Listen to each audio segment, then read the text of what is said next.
네, 한 주간 잘 지내셨죠? 네. 네, 만나니 반갑습니다. 오늘 신명기 24장 말씀을 보게 되었어요. 날이 많이 춥습니다. 수능도 끝나고 우리 교회에서도 수능 본 학생이 있어서 참 수고 많이 하셨습니다. 24장도 어려운 말씀이죠. 우리는 성경 하나님의 말씀을 보고 있어요. 사람의 말로 보면 어렵고 이해도 안 가고 우리 수준하고 또 시대적 상황으로도 맞지 않는 말씀들이 많이 있어요.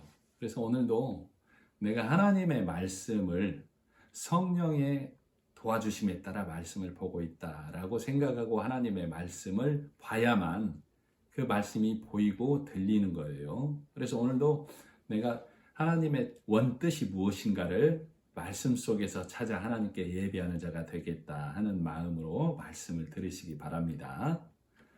신명기 24장 1절에 보니까 사람이 아내를 취하여 데려온 후에 그에게 수치되는 일이 있음을 발견하고 그를 기뻐하지 아니하면 이혼 증서를 써서 그의 손에 주고 그를 자기 집에서 내보낼 것이요. 문자로만 보면 부부관계처럼 보이죠? 그러나 이것은 하나님의 말씀이에요. 복음의 신랑은 우리의 수치를 덮어주죠. 우리의 수치를 가려주죠. 그러나 율법의 신랑은 우리의 수치를 드러내요. 우리를 흠 있는 자로 만드는 거예요. 그래서 우리가 율법 앞에서 흠 있는 자로, 수치되는 자로 드러나서 하나님께서 복음이신 신랑 예수 그리스도를 우리에게 보내주시는 거예요. 그래서 나는 율법과 이혼하고 첫 남편 율법과 이혼하고 예수님에게 시집가야 된다라는 말씀이에요. 그래서 내가 율법에 있으면 우리 육신으로는 율법의 의를 이룰 수 없다라고 하죠. 우리가 율법을 신랑 삼아 하나님께 가려고 하면 우리는 수치가 드러나는 자, 흠이 있는 자가 될 수밖에 없어요. 그래서 우리가 예수님을 만나서 율법과 이혼하고 그 이혼 증서를 들고 예수님에게 시집 가야 되는 거예요. 그래서 지금 2절이 그 여자는 그의 집에서 나가서 다른 사람의 아내가 되려니와 그 다른 사람이 이 땅에 오신 예수님을 말해요. 자, 그런데 3절에 보니까 그의 둘째 남편도 그를 미워하여 이혼 증서를 써서 그의 손에 주고 자기 집에서 내보냈거나 또는 그를 아내로 맞이한 둘째 남편이 죽었다 하자. 우리가 율법에서 나와서 새 신부가 되었는데 복음 안에서 진리의 말씀을 온전히 깨닫지 못하면 수치가 되는 거예요. 그래서 하나님께서 보내주신 예수 그리스도를 내 신랑으로 온전히 아는 자 되어야만 신랑에게 사랑받는 자, 신랑 안에서 기쁨이 있는 자가 되는 거예요. 자, 그런데 그것을 깨닫지 못하면 그 둘째 남편에게 시집간 그 심령 안에서는 둘째 남편마저도 죽은 자가 되어버린다고. 복음을 온전히 깨닫지 못하기 때문에 참 소망이 없는 자, 참 생명 양식을 먹지 못하는 자이기 때문에 그가 남편이 죽었다 하자라고 얘기하고 있는 거예요. 자, 그래서 그 복음 안에서 온전히 그가 예수 그리스도를 온전히 만나지 못했거든 율법의 첫 신랑에게로 다시 돌아가지 말라고. 이혼 증서를 써준 그 율법을 행하자 지키자의 그 남편에게로 다시 가지 마라 이렇게 얘기하고 있는 거예요. 이해가 안 가시면 깊이 한번 생각해 보셔야 해요. 이것이 사람의 말로 써 있으면 이 세상 법으로도 이런 것들은 얼마든지 있기 때문에 우리는 하나님의 말씀을 보는 거라고. 내가 율법을 행한다고 지킨다고 하지만 율법 앞에서는 우리는 흠이 있는 자가 절뚝거리는 안진뱅이가 소경이 될 수밖에 없다라고 율법은 말하고 있죠. 그래서 율법은 네가 예수에게로 가야만 온전한 자가 된다라고 율법은 우리에게 얘기하는 거예요. 성령을 통해서. 그렇지 아니하고 내가 율법의 경계를 뛰어넘으려고 하면 나는 하나님의 은혜 안에 들 수 없는 자가 된다라고 말하고 있어요. 그래서 나는 모세를 떠나서 여호수아와 함께 요단강을 건너 가나안 땅에 들어가야 되는 거예요. 즉 예수 그리스도를 온전히 만나서 참 신랑 예수와 연합한 자가 되어져야만 한다. 그래야 그 안에서, 그 심령 안에서 내 신랑 예수님이 하나님 나라에 먼저 가셔서 나를 데리러 오겠다는 그 약속만을 굳건히 잡고 가는 정숙한 신부가 되는 거라고요. 그런데 이 약속의 말씀을 온전히 잡지 못하면 그는 다시 둘째 신랑에게 미움받는 자가 될 수밖에 없다라고 성경은 말하는 겁니다. 자, 4절. 그 여자는 이미 몸을 더럽혔은즉 그를 내보낸 전 남편이 그를 다시 아내로 맞이하지 말지니 이 일은 여호와 앞에 가증한 것이라. 내 하나님 여호와께서 내게 기업으로 주시는 땅을 범죄하게 하지 말지니라. 지금 모세가 애굽 땅을 나와서 광야를 지나 가나안 땅을 들어가기 직전에 하는 말이죠. 그러니까 우리는 사실은 애굽이라는 신랑을 떠나온 거라고. 그래서 내가 율법을 떠나서 복음으로 오면, 예수님께로 오면 나는 몸을 더럽혔다는 얘기는 나는 예수님에게 시집간자 되었다라는 말이라고. 다른 사람의 아내가 되었다, 그 말을 얘기하는 거예요. 즉 너는 예수님의 아내가 되었으니 그 예수님에게 미움받거든 다시 율법의 신랑에게로 가지 마라. 너는 몸을 더럽힌 자야. 그럼 율법이 너를 더러운 자라고 손가락질하고 너를 받아주지 아니해. 그건 하나님 앞에 가증한 일이야 라고 말하는 것이죠. 그래서 너희는 애굽으로도 돌아가지 말고 율법의 신랑에게로도 돌아가지 말라. 그러면 어떻게 해야 돼요? 두 번째 신랑인 예수님에게 사랑받는 자가 되어져야 되죠. 그러기 위해서는 내 안에서 참 신랑이 누구인지 정확히 아는 것이고 참 신랑의 사랑을 온전히 깨달아야만 해요. 그래야 기업으로 주시는 가나안 땅, 믿음의 땅을 더럽히지 아니한다라고 성경은 말하는 거예요. 그렇지 아니하면 하나님 앞에 그것은 가증하다라고 얘기하는 거예요. 자, 이렇게 하나님의 말씀을 문자를 풀어서 복음의 말씀으로 이렇게 바꿔주고 있는 거예요. 그런데 이걸 육의 말씀으로만 보면 사람 얘기가 돼버린다고. 지난주 말씀 중에 쇼츠를 올린 부분이 있는데 어떤 분께서 정직하게 사시고 바른 삶을 사시는 분 같아요. 그분께서 뭐라고 달았냐면 설교를 들어보니 음탕하다. 들어보니 너는 가짜다. 라고 이렇게 댓글을 달았더라고. 문자대로 들으니까 그러죠. 문자를 깨뜨려서 복음으로 읽어내야만 하나님과 예수 그리스도를 통한 우리 사람의 관계가 신랑과 신부 얘기다. 그러나 하나님의 원뜻을 알지 못하고 사람의 교훈에 매여 있으면 그를 하나님 앞에 음탕한 여자, 간음한 여자라고 한다라고 성경을 계속 말씀을 풀어오고 있는 거예요. 그래서 오늘 본문에서도 사실은 또 그런 얘기들이 나올 수밖에 없어요. 그러면 문자로 들으면 또 19금 얘기가 된다고. 그러나 말씀을 온전히 열어서, 진리의 말씀을 열어서 전해드리니까 내가 하나님의 말씀을 듣는다 하는 마음으로 들으셔야 합니다. 자, 에스겔 16장 21절로 35절에 이런 말씀이 있어요. 내 어렸을 때 벌거벗어 적신이었으며 피투성이가 되어서 발짓하던 것을 기억지 아니하고 내가 모든 가증한 일과 음란을 행하였느니라. 나 주 여호와가 말하노라. 너는 화 있을진저 내가 모든 악을 행한 후에 너를 위하여 누를 건축하며 모든 거리에 높은 대를 쌓았도다. 내가 높은 대를 모든 길머리에 쌓고 내 아름다움을 가증하게 하여 모든 지나가는 자에게 다리를 벌려 심히 행음하고 하체가 큰 내 이웃나라 애굽 사람과도 행음하되 심히 음란히 하며 내 노를 격동하였도다. 자, 문자로만 보면 굉장히 듣기에 민망한 소리들이 있죠. 이스라엘이 하나님 앞에 어떤 가증한 일을 행했는지를 우리 남녀의 관계처럼 적어내서 우리로 문자를 깨뜨려야만 이스라엘이 하나님 앞에 어떤 대적하는 일을 했는지가 적혀 있다고. 이스라엘은 하나님 앞에 내가 복음을 깨닫기 전에 하나님 앞에 나는 피투성이고 막 태어난 아이와 같았다고. 그런 너를 감싸서 아름답게 해 주었는데 너는 그 아름다움을 버리고 애굽의 신랑, 여기서 보니까 하체가 크다라고 했다고. 하체가 크다는 얘기는 하체는 사람의 수치를 드러내는 일이죠. 사람의 일로 가득한 것을 애굽의 하체가 크다라고 얘기하는 거라고. 그러니까 하나님의 복음의 말씀을 받아들이지 아니하고 애굽의 사람의 교훈의 말씀, 이 땅의 것으로 하나님을 섬기려는 그 율법적 행위를 그것을 하체가 큰 수치스러운 일이다라고 하는 거예요. 그래서 그 말을 듣고 그 말에 매여 있는 자들을 그 하체가 큰 자들과 음행했다라고 성경은 말하는 거라고. 자, 우리 이스라엘은 지금 하나님의 신부, 예수 그리스도의 신부가 되어져야 되는 것이죠. 그러나 애굽은 대적하는 자라고. 우리는 복음으로 예수 그리스도의 신부가 되어져야 돼요. 그러나 율법은 우리를 대적하게 만드는 자리에 세우려고 한다. 그 말이에요.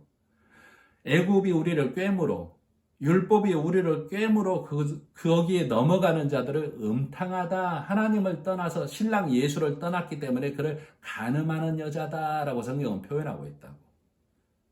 그래서 문자대로만 읽으면 19금 얘기가 되고 마는 거예요. 복음으로 해석해야만 되는 것이죠. 지금 에스겔 16장 이 얘기를 문자대로 읽어버리면 야한 얘기가 될 수도 있고 듣기 민망한 소리도 될 수 있지만 복음으로 해석하면 우리에게 뭐라고 하는 거예요? 에스겔이 하나님의 말씀을 들어서 영적 이스라엘아 그러는 것이죠. 우리가 영적 이스라엘이라고. 애국과 율법이라는 그것에 마음 뺏기지 말라. 애국과 율법의 사람의 교훈으로 가르치는 그 말씀 듣고 있지 말라 이 얘기를 하고 있는 거라고. 지금 여러분은 하나님의 말씀을 들으러 왔잖아요. 하나님의 말씀을 선포해 드리면 내 심령 안에서 하나님의 말씀이 들어가서 내가 어떻게 살아야 되는지는 각자의 심령에서 하나님과 교제되는 거라. 우리 시골에 보면 농사 지을 때 항상 위에 보면 저수지들이 있죠. 저수지들이. 애굽에는 나일강이 있는 것처럼 저 나주 평야하면 영산강이 있죠. 그런 것처럼 많은 물이 흐를지라도 농사 짓는 농군이 내 논으로 물꼬를 트지 아니하면 그 물은 내게 들어오지 않는 거예요. 내 논으로 들어올 수 있도록 마음에 물꼬를 터야만 말씀이 내 안에 들어오는 거라고. 그래서 그 말씀이 들어오면 그 농꾼이 물을 한없이 쟁이기만 하면 그 벼가 다 썩어버리는 것이죠. 적당히 차면 내 논에 물꼬를 터져서 아랫논으로 흘러가게 하는 것이죠. 이 농꾼도 이런 지혜를 갖고 있다 이 말이에요. 우리가 하나님의 말씀을 내가 말씀에 내 마음에 물꼬를 터야만 음탕한 얘기로 들리지 않는 거라고. 하나님 앞에 내가 육의 말로 먹고 있으면 그것이 하나님 앞에 가증한 일이다. 참 신랑 예수를 버리는 등지는 일이다. 그래서 우리가 알기 쉽게 이 여자와 남자 부부관계의 얘기로 이렇게 적어놓은 것이다 그 말이에요. 그래서 나는 말씀에 서지도 못하면서 내 논에 물꼬는 트지도 않으면서 남의 논 걱정하고 있는 자들이 부지기수다 이 말이에요. 진리의 말씀을 내가 온전히 받아들여서 내가 하나님 앞에 서야만 다음 논으로 물꼬를 내주는 거라니까. 그런데 나는 내 물꼬는 단단히 잠그고 나서 네가 이렇게 행하지 아니하면 네가 이렇게 살지 아니하면 율법적 행위로 다른 물만 흘러내리고 있다고. 이걸 성경은 어리석은 자라고 하지요. 그를 성경은 이생뿐인 자라고 한다고. 즉 남의 논 걱정하는 사람이다 그 말이에요. 이생뿐인 자는 다음 생이 없는 것이죠. 천국에 못 간다 그 말이라고. 이 세상만 사는 자다 그 말이라고. 자, 5절. 사람이 새로이 아내를 맞이하였으면 그를 군대로 내보내지 말 것이요 아무 직무도 그에게 맡기지 말 것이며 그는 1년 동안 한가하게 집에 있으면서 그가 맞이한 아내를 즐겁게 할지니라. 말씀만 들어보면 새로운 아내, 예쁜 아내 맞이해서 아내하고 행복하게 한가하게 지내라 이 말씀처럼 들리죠? 자, 이것이 가장 큰 일이다 그 말이에요. 말씀을 가진 자에게 예수님이 우리를 아내로 맞이하면 예수님에게 가장 큰 일이죠. 그런 것처럼 말씀을 가진 교회가 새로 성도를 맞이하면 그가 그 말씀 안에서 한가하게란 얘기는 자유롭게 율법에 매이지 말고 그에게 진리의 말씀을 양육해서 그가 진리의 말씀으로 양육될 수 있도록 그를 보살피고 그를 양육하라 이 말을 말하는 거예요. 6절. 사람이 맷돌이나 그 윗짝을 전당 잡지 말지니 이는 그 생명을 전당 잡음이니라. 오늘 말씀의 제목이 맷돌 윗짝에서 춤추다죠? 네. 아마 처음에 보시면서 저게 무슨 말인가 했을 거예요. 자, 맷돌 윗짝은 무엇을 나타내고, 그러면 또 맷돌은 아랫짝도 있는데 또 그것은 무엇을 나타내는지 한번 보도록 하겠습니다. 이 사사기 9장에 보면 아비멜렉 이스라엘 백성을 이 압제하고 치려함으로 일어나는 일이에요.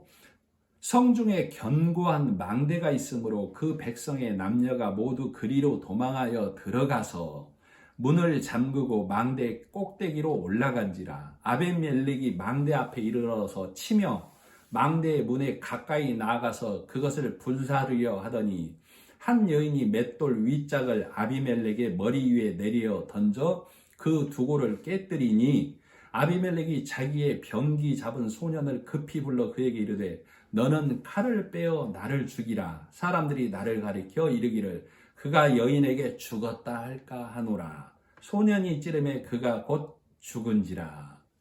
무슨 얘기인가 싶죠? 자, 아비멜렉이란 사람이 하나님 믿는 자들을 공격해서 그 성을 함락시키려 하고 있는 장면이라고. 근데 그들이 견고한 망대로 들어가서 문을 걸어 잠궜다라고 얘기하고 있어요.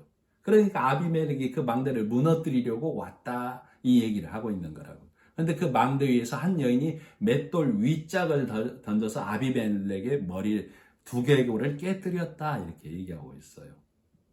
자, 한 망대, 견고한 망대는 복음이신 예수 그리스도를 말해요. 우리가 예수 그리스도 안에 들어가서 문을 잠그고 있으면 그 율법의 것들이 우리를 침노하지 못한다라고. 그러나 율법은 그 망대를 무너뜨리려고 하는 것이죠, 복음을. 그랬을 때, 자, 이것을 문자로만 본다면 망대를 무너뜨리고 성을 함락시킬 때 왕은, 대장은 그 앞에 가는 거예요, 안 가는 거예요? 안 가는 거라고. 위험하니까. 활을 쏠 수도 있고 돌을 던질 수도 있고 어떤 투척물이 날아와서 그 생명을 해할 수도 있기 때문에 절대로 가지 않는 거라고. 근데 여기 아비멜렉은 성문 앞에 망대 앞에 가서 발로 차면서 그걸 무너뜨리려 하고 있다라고 써 있다라고. 우리가 문자로만 봐도 전술상으로 아비멜렉은 거기 가면 안 된다니까. 문자로만 봐도. 그러면 이게 무엇을 얘기하느냐? 율법이 복음을 무너뜨리려고 왔다 그 말이에요. 그런데 망대 위에서 한 여자가 맷돌 윗짝을 던졌다라고 했죠? 여자는 출산하는 자, 교회를 상징하는 거예요. 복음의 교회가 맷돌 윗짝은 복음을 말해요. 맷돌 윗짝은. 맷돌 아래짝은 안 돌아가고 맷돌 윗짝이 돌아가는 것이죠. 그래서 맷돌 윗짝을 던져서 그의 두개골을 깼다라고 얘기하고 있다고. 자, 그러면 왜 맷돌 윗짝이 복음이고 맷돌 아래짝은 율법일까? 맷돌 윗짝을 던져서 그의 두개골을 깼다는 얘기는 율법의 생각에 있는 하나님을 믿는다고 하는데 신비주의로, 기복신앙으로, 율법주의적 신앙으로 이 찌들어 있는 그 율법에 있는 자의 머리를 깨버렸다 이 얘기를 나타내고 있다고. 이렇게 말씀을 읽어내야만 말씀이 이해가 되는 거예요. 자, 그럼 맷돌 아래짝은 또 왜 율법인가? 맷돌 아래짝을 설명하기 위해서 욥기 40장, 41장을 좀 설명을 해드릴게요. 좀 되더라도 잘 들어보십시오. 욥기 40장에 보면 40장까지 갔을 때 욥이라는 사람이 하나님께 대적하는 자리까지 가고 있어요. 그 친구들을 대적하고 엘리우라는 복음의 사람을 대적하고 나중에는 여호와 하나님이 왔는데도 대적하고 있다고. 욥기 40장 4절에 뭐라고 하고 있냐면 나는 미쳐나오니 무엇이라 주께 대답하리이까 손으로 내 입을 가릴 뿐이로소이다. 내가 한두 번 말하였사온즉 다시는 더하지도 아니하겠고 대답지도 아니하겠나이다. 그러니까 욥이 내가 한두 번 말했습니까? 하나님이 못 알아들으시니까 나 말 안 할 겁니다 라고 얘기하고 있다고. 그러니까 하나님이 화난 모습을 나타내고 있는 거예요. 6절 여호와께서 폭풍 가운데서 욥에게 말씀하여 가라사대 너는 대장부처럼 허리를 묶고 내가 내게 묻는 것을 대답할지니라 라고 얘기하고 있어요. 그래서 내가 만든 것 중에 베헤못이 있고 리워야단이 있다라고 얘기하고 있다고. 우리말 성경은 베헤못을 하마로 설명하고 있고 리워야단을 악어로 설명하고 있어요. 자, 베헤못은 복음을 상징하고 리워야다는 율법을 상징한다고. 하나님께서 욥이 내가 의롭고 나는 하나님 앞에서 죄진 것이 없어요. 내가 한두 번 말했습니까? 하나님이 못 알아들으니까 나는 말 안 할 거예요 하고 있다라고. 그러니까 하나님이 욥에게 그러는 거예요. 네가 천지를 창조할 때 있었느냐? 내가 생명들을 잉태했을 때 네가 보았느냐라고 얘기하면서 베헤못을 쭉 설명해 준다고. 그래서 19절에 그것은 하나님의 창조물 중에 으뜸이라라고 얘기하고 있다고. 그래서 네가 베헤못을 아느냐 이렇게 얘기하고 욥기 41장 1절로 34절까지 전체를 가르쳐서 리워야단에 대해서 설명을 해줘요. 그러면서 욥기 41장 24절에 보면 리워야단은 우리말 성경은 악어라고 표현하고 있어요. 그 마음이 돌같이 단단하니 그 단단함이 맷돌 아래짝 같구나. 그것이 일어나면 용사라도 두려워하며 경겁하며 창황하며 칼로 칠지라도 쓸데없고 창이나 살이나 작살도 소용이 없구나. 이렇게 쭉 얘기하면서 그것은 34절 가서 모든 것을 낮게 보고 모든 교만한 것의 왕이니라 라고 이 설명을 해주고 있다고. 그래서 하나님께서 베헤못과 리워야단에 대해서 욥에게 쭉 설명을 해줘요. 그래서 41장 끝절까지 설명을 다 해줬을 때 42장 첫 절부터 욥이 딱 거꾸러진 모습으로 나온다고.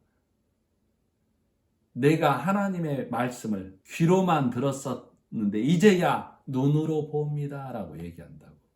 귀로 듣는 것은 율법에 행하라 지켜라를 말하는 것이죠. 나는 그것을 행하고 지키기만 하면 하나님께 의로운 줄 알았어요. 그래서 나는 죄 없는 자를 하나님이 까닭없이 치신다라고까지 생각했던 자입니다. 그런데 이제야 알겠습니다. 이제 눈으로 봅니다. 그 말은 뭐예요? 예수 그리스도가 십자가에 달린 일을 보게 되었다라는 얘기를 나타내고 있다고. 그래서 지금 뭐 하기 위해서 이 욥기를 얘기하고 있어요? 맷돌 아래짝을 설명하기 위함이죠. 네. 맷돌 아래짝은 율법을 얘기한다고. 그래서 그것의 단단함이, 그 마음의 단단함이 맷돌 아래짝 같다라고 얘기하고 있다고. 그래서 맷돌 아래짝은 율법을 나타내는 거예요. 율법, 맷돌 위짝은 복음을 나타내는 것이라고. 그래서 율법 위에서 예수님이 일하신 것이죠. 자, 율법의 형틀이 십자가인 거 아세요? 율법의 형틀이 십자가예요. 그 십자가 위에서 예수님이 춤을 추신 거라고. 우리를 위해서 죽음의 춤을 추어주신 거라고. 그것을 예수님의 일하심이라고 그러는 거예요.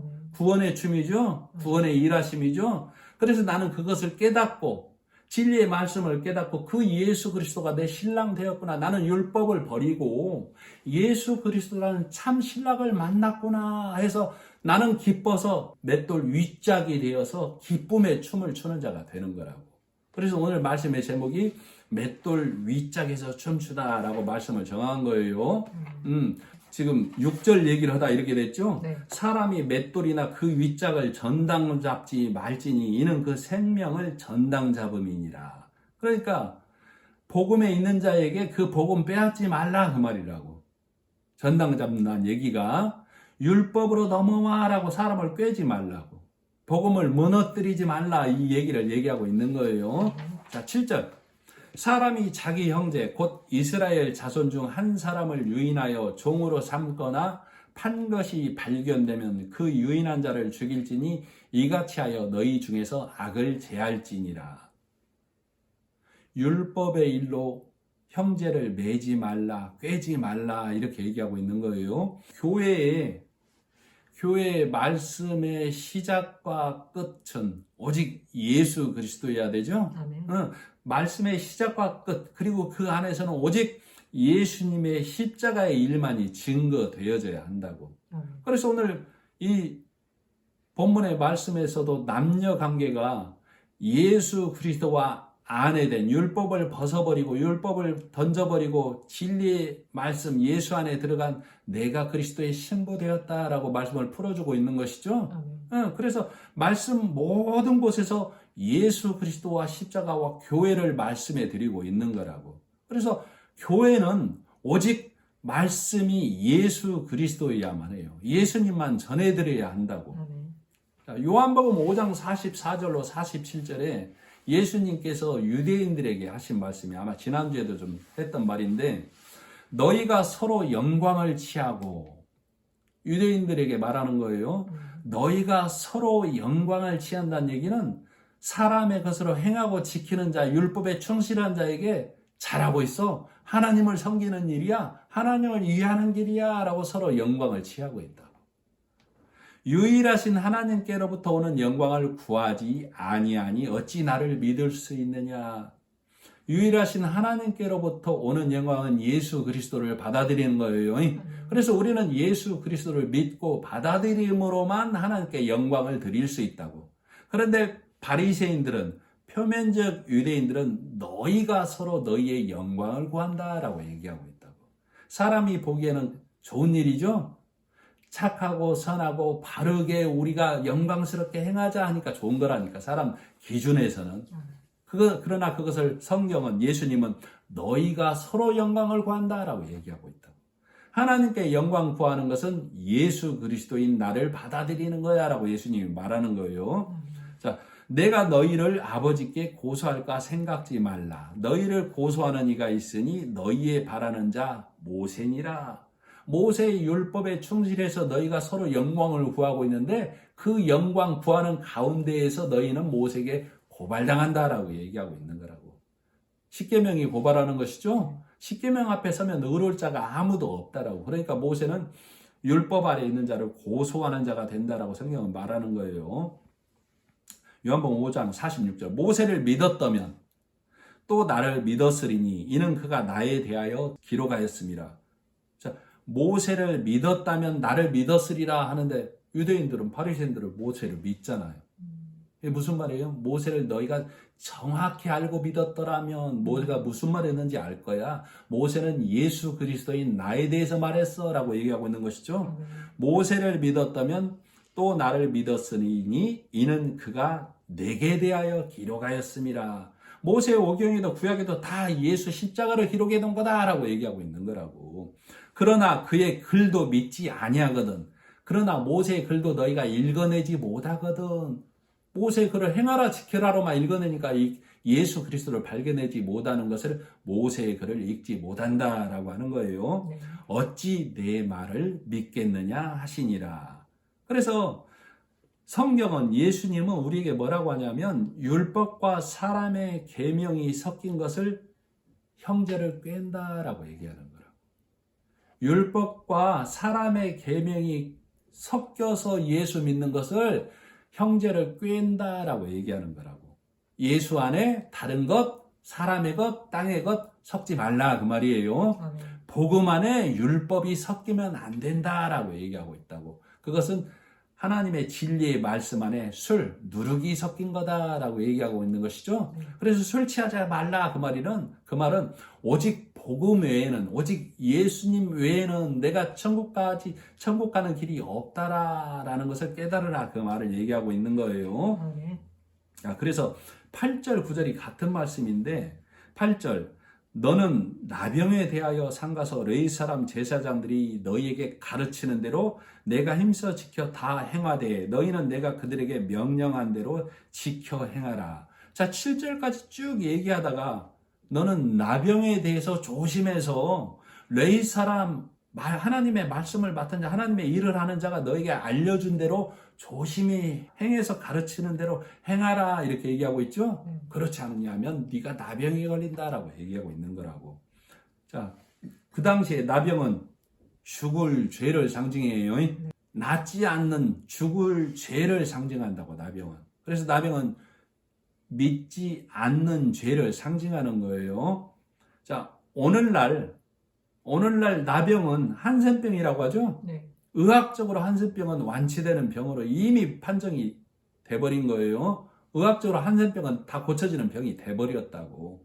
그러면 문자적으로만 보면 이 나병이 죽을 병이고 죄병이고 나을 수 없는 병인데, 사람이 그 병, 하나님이 이 증벌한 병을 극복했네가 돼버린다니까, 문자로만 보면. 그래서 여기서 말하는 나병은 하나님을 거부하는 자, 진리의 말씀을 받아들이지 아니하는 자를 살이 썩어간다, 죽어간다, 죽은 자다라고 표현하는 거라고. 자, 오늘날은 오늘날은 문둥병, 나병, 죄의 병이 성령을 회방하는 거예요.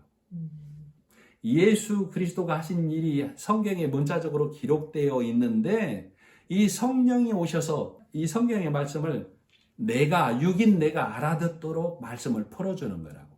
그런데도 그것을 깨닫지 못하면 그를 성령 회방죄라고 하는 것이죠. 성령 회방죄는 용서받을 길이 없어요. 네. 하나님 앞에 죽은 자라고. 그러니까 현대판 나병이 되는 거예요. 하나님 앞에. 자, 마태복음 12장 31절로 41절에 그 얘기가 좀 나와 있어요. 예수님께서 병을 고쳐주는 모습을 보고 이 바리새인들이 귀신의 왕 바알세불을 힘입어서 병을 고친다, 귀신을 쫓아낸다 이렇게 말했을 때 예수님께서 그들에게 하시는 말씀이에요. 마태복음 12장 31절. 그러므로 내가 너희에게 이르노니 사람의 모든 죄와 회방은 사심을 얻되 성령을 회방하는 것은 사심을 얻지 못하겠고 또 누구든지 말로 인자를 거역하면, 여기서 인자는 누구예요? 예수님이죠. 그러니까 또 누구든지, 예수님이 그러는 거예요. 말로 나를 거역해도 사심을 얻되 누구든지 말로 성령을 거역하면 이 세상과 오는 세상에도 사심을 얻지 못하리라. 그러니까 성령을 거역하면, 성령을 회방하면 이 세상에서도 하나님의 나라에 들어가는 자, 복음 안에 들어가는 자, 예수님의 신부 아니다라고 말하는 거예요. 그리고 오는 세상에도 네가 죽고 나서도 예수님이 다시 오셔서도 너는 사심을 얻지 못한다라고 말하는 거라고. 뭐하면? 성령을 회방하면. 그러니까 이스라엘 당시에, 예수님 당시에는 하나님을 거역하는 것을 죄병이라고 그런다라고. 그러니까 지금 이 쭉 있다 7절까지 있다가 8절에 갑자기 너는 나병에 대해서 삼가서 레위 사람 제사장들이 너희에게 가르치는 대로 행하라. 그렇지 아니하면 네가 나병에 걸린다 이 얘기하고 있는 것이죠. 하나님을 거역하지 말라라고 얘기하고 있는 거라고. 오늘날은 말씀을 전해서 성령의 음성을 통해서 말씀을 전해주는데 그 말씀을 받아들이지 아니하고 하나님의 말씀 안에 들지 아니하면 그는 성령 회방하는 자이고, 성령 회방하는 자는 하나님께 용서받을 길이 없다, 죽은 자다, 하나님 앞에 나병 걸린 자다라고 성경은 말하고 있는 거예요. 자, 그래서 마태복음 12장 독사의 자식들아 너희는 악하니 어떻게 선한 말을 할 수 있느냐, 이는 마음에 가득한 것을 입으로 말함이니라. 지금 예수님께서 독사의 자식들아 하는 그 대상이 바리새인이죠.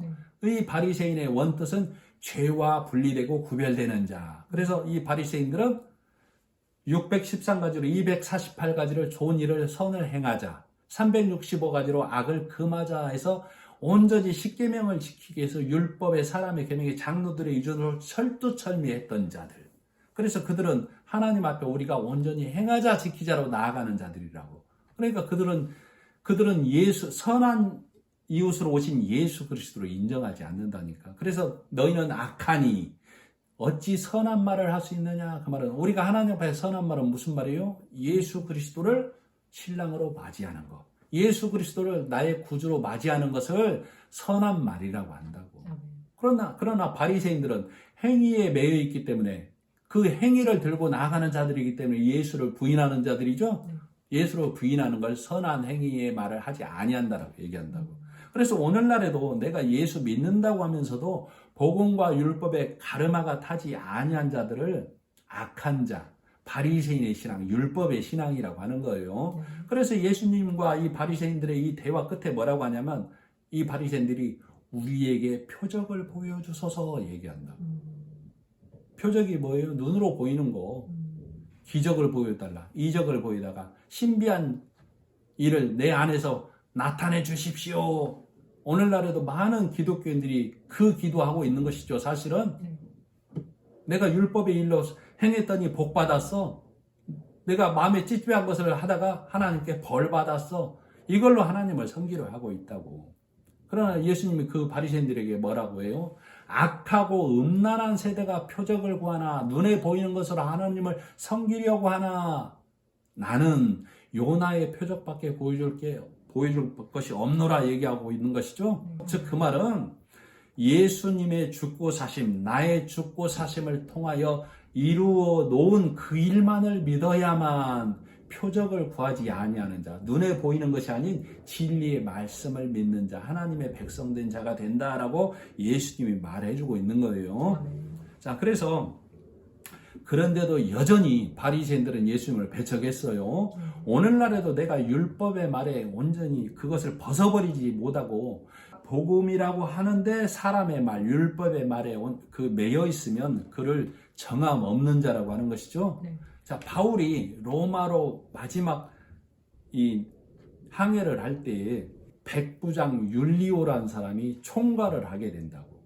그러나 바울이 보니까 이 배를 띄우기에 적합한 상황이 아니어서 배를 띄우지 않는 게 좋겠소라고 했는데 백부장이 배를 띄우자고 한다 그 말이에요.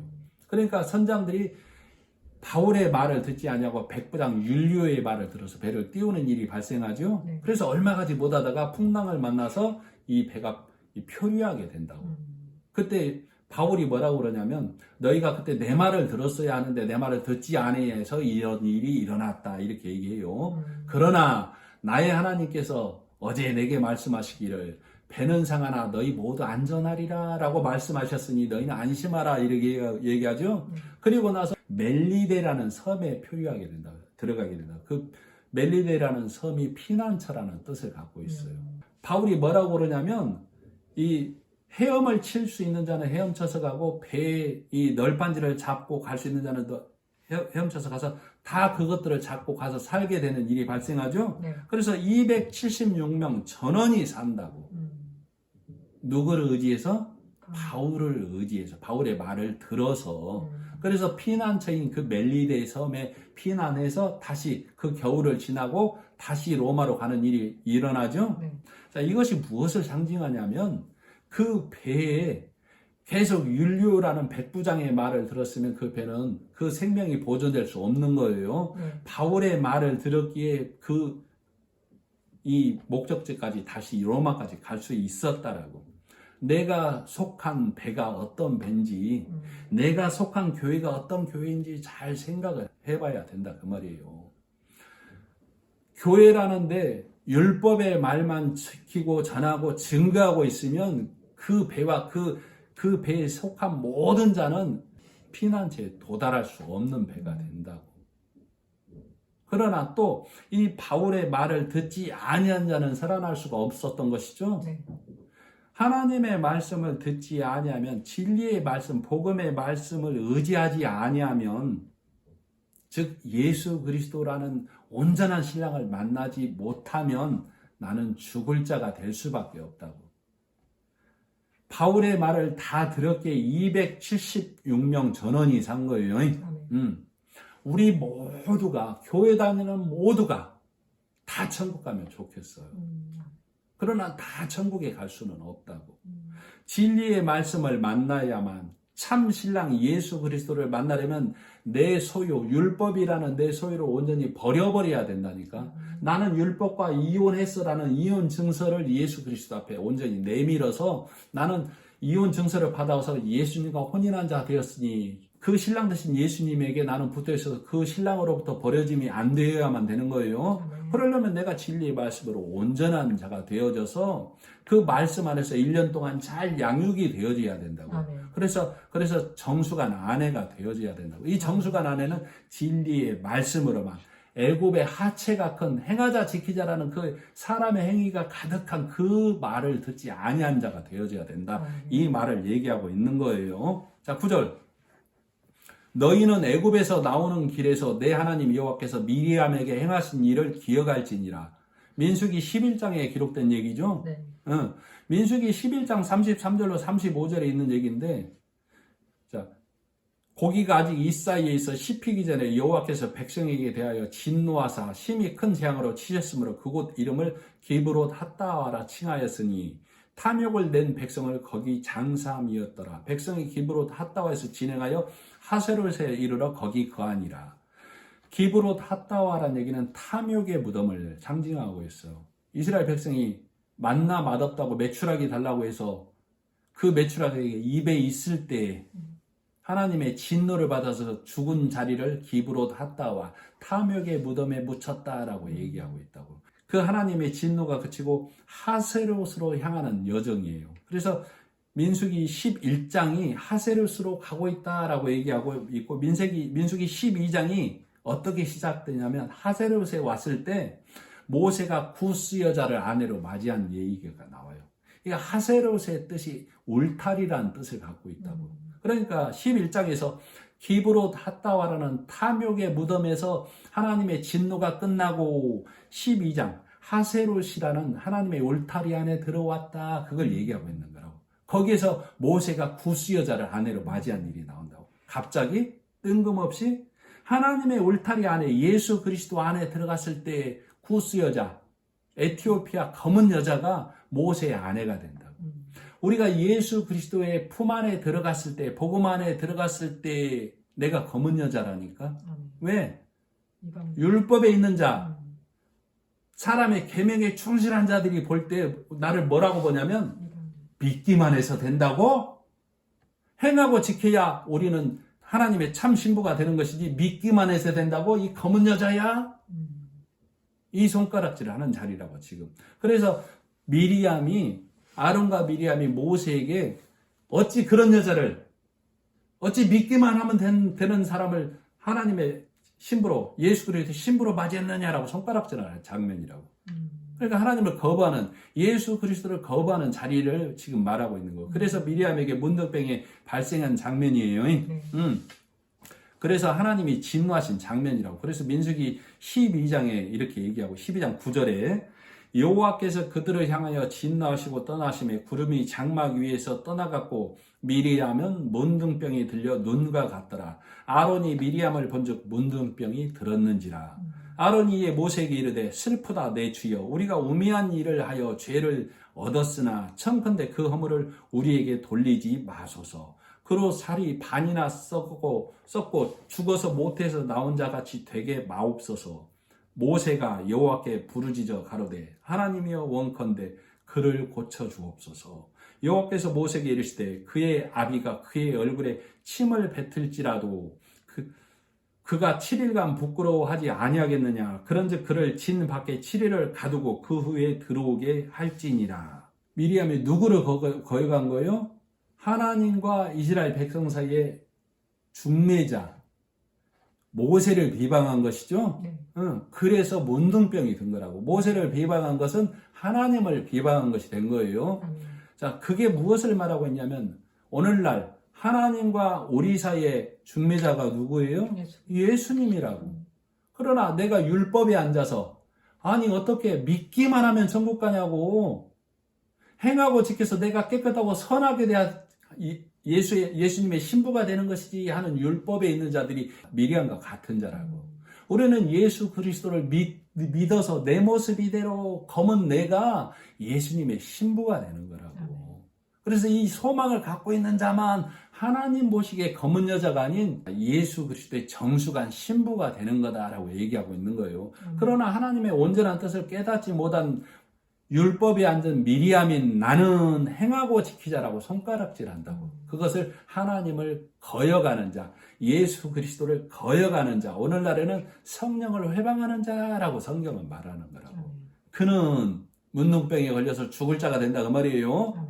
그런데도 아론이 모세에게 간구해서 모세가 하나님께 간구함으로 하나님이 다시 그에게 살 길을 열어주시는 것이죠. 미리암이 다시 문둥병이 나으려면 어떻게 해야 된다고? 진 밖에 나가서 그 문둥병이 온전해져야, 죽을 죄가 없어져야만, 진 밖에 7일을 있다 들어오라고 하는 것이죠. 내가 다시 복음을 온전히 깨닫고 예수 그리스도가 구스 여자 같은 나를 하세롯 땅에서 울타리 안에서 아내 삼아 주었구나를 깨달아야만 그가 미리암이 다시 진에 들어올 수 있다고. 그래서 다시 이 이스라엘 진영이 나갈 수 있다, 이 얘기를 하고 있는 거예요. 그래서 9절이 그 말이라고. 너희는 애굽에서 나오는 길에서 내 하나님 여호와께서 미리암에게 행하신 일을 기억할지니라. 그 말은 오늘날 내가 예수 그리스도를 믿는다고 하는데 너희가 미리암에게 행한 일을 잊지 말아라. 복음을 거역하면, 성령을 회방하면 너는 미리암과 같이 문둥병에 든 자가 될 수밖에 없어. 그러면 너는 진 밖에 나가서 복음을 온전히 깨달아야만 하나님 진에 들어올 수 있다라고 얘기하고 있는 거예요. 그래서 미리암에게 행하신 일을 잘 알고 있으라 그 말이에요. 자, 오늘 하나님의 말씀을 이렇게 선포해 드린 것이죠. 하나님의 말씀이 아니면 오늘 시기상으로는 우리 대학생이 됐으니까 그리스도인으로서 온전한 생활을 이렇게 말을 해야 되죠. 율법의 말은. 그러나 이것은 자, 오늘 말씀을 통해서 내 안에서 예수 그리스도가 맷돌 위에서 일하심으로 내가 하나님 백성 되었구나, 신부 되었구나. 그래서 나는 맷돌 위짝 복음 안에서 춤추는 자가 되었습니다가 내 고백이죠. 이 말씀이 우리 학생 안에, 심령 안에 들어가는 거라고. 그래서 나는 그리스도의 신부가 되어서 내가 대학생 생활을 어떻게 해야 되겠구나가 내 안에서 하나님께 기도가 되어지는 거예요. 말씀이 선포되는 자리에서 어떻게 살아라, 회사 생활을 어떻게 해라, 부부관계를 어떻게 해라, 이거 말하는 게 아니라고. 오직 진리의 말씀만을 선포하는 거예요. 저도 율법의 말, 사람의 교훈의 말하면 쉽게 써 사실은. 그러나 하나님은 뭐 말하라고 그래요? 알아듣지 못할지라도 진리의 말을 선포하라라고 얘기하고 있다고. 이렇게 말하면 혹자는 그럴 거라고 이상한 소리 한다라고. 그래도 어쩔 수 없어요. 사람을 기쁘게 하려, 하나님을 기쁘게 하려, 하나님이 주신 말씀만을 선포해야 되는 것이죠.